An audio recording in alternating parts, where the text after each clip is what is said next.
Ang Golden Temple ay makikita sa Amritsar, Punjab, India.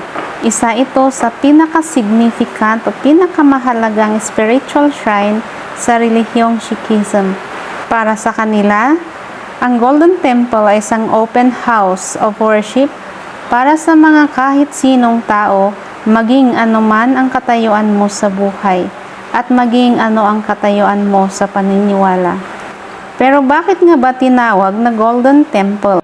Ang Golden Temple ay maraming beses na sinira ng mga Afghan invaders.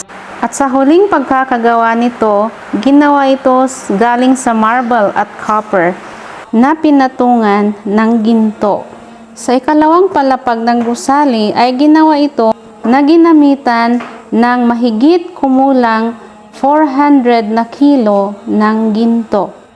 Hanggang dito na lamang at sana may natutunan ka sa munting video na ito. Paki-follow naman, paki-like at paki-share para maging updated ka sa susunod na munting kaalaman.